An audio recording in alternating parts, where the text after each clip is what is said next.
ডাব্লিউবিএসএসসির তরফে যোগ্য এবং অযোগ্য তালিকা জমা শিক্ষা দপ্তরে। পরবর্তী পদক্ষেপ কি, জানুন বিস্তারিত।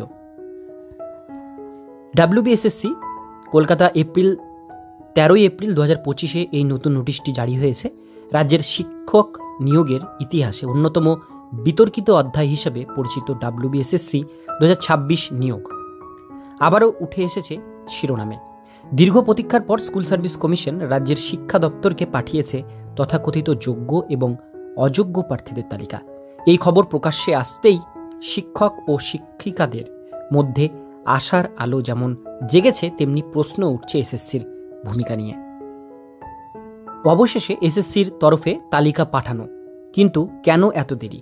এসএসসির বর্তমান চেয়ারম্যান সিদ্ধার্থ মজুমদার জানান, নবম, দশম, একাদশ, দ্বাদশ, গ্রুপ সি, গ্রুপ ডি এই 4টি ক্যাটাগরির জন্য প্রায় 19,000 প্রার্থীর তালিকা ইতিমধ্যেই রাজ্যের শিক্ষা দপ্তরে পাঠানো হয়েছে। এই তালিকা তৈরির ক্ষেত্রে মূলত বিবেচনা করা হয়েছে প্রার্থীদের টেট নম্বর, ওয়েব মার্কশিট, ইন্টারভিউ স্কোর এবং মেধা তালিকা সংক্রান্ত তথ্যের উপর ভিত্তি করে। যদিও এসএসসি দাবি করেছে তারা নিরপেক্ষভাবে এই কাজ করেছে, প্রার্থীদের একাংশ বলেছেন এই তালিকা যদি এতদিন এসএসসির কাছে ছিল তাহলে তা সুপ্রিম কোর্টে কেন জমা দেওয়া হয়নি। এসএসসির নিয়োগ বাতিলের ধাক্কা ও ভবিষ্যতের অনিশ্চয়তা। স্মরণযোগ্য 2016 সালের এই নিয়োগ প্রক্রিয়া প্রায় 26,000 শিক্ষক শিক্ষিকা কর্মী নিযুক্ত হন, কিন্তু দীর্ঘ বিচারিক প্রক্রিয়া শেষে ভারতের সুপ্রিম কোর্ট সম্প্রতি তাদের নিয়োগ অবৈধ ঘোষণা করে চাকরি বাতিল করে দিয়েছে। এর ফলে হাজার হাজার পরিবারের নেমে আসা অনিশ্চয়তার অন্ধকার। এহেন পরিস্থিতিতে এসএসসির পক্ষ থেকে যোগ্য প্রার্থীদের তালিকা পাঠানো কিছুটা হলেও আশার আলো নিয়ে এসেছে রাজ্যের শিক্ষক শিক্ষিকাদের কাছে।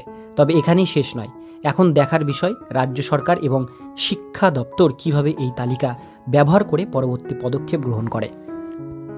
এদিকে প্রার্থীদের দাবি, স্বচ্ছতা আনুন, ওয়ে মার্কশিট প্রকাশ করুন।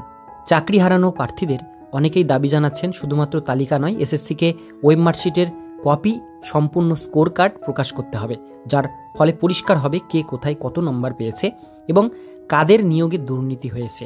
এটি করলে প্রক্রিয়ার স্বচ্ছতা বাড়বে এবং ভবিষ্যতের জন্য দৃষ্টান্ত স্থাপন করবে। এ বিষয়ে রাজনৈতিক প্রতিক্রিয়া ও প্রশাসনিক নড়াচড়া।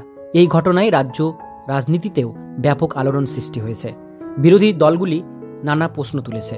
চাকরি বাতিল হওয়ার পর যদি তালিকা তৈরি হয় তবে আগে কেন করা হয়নি?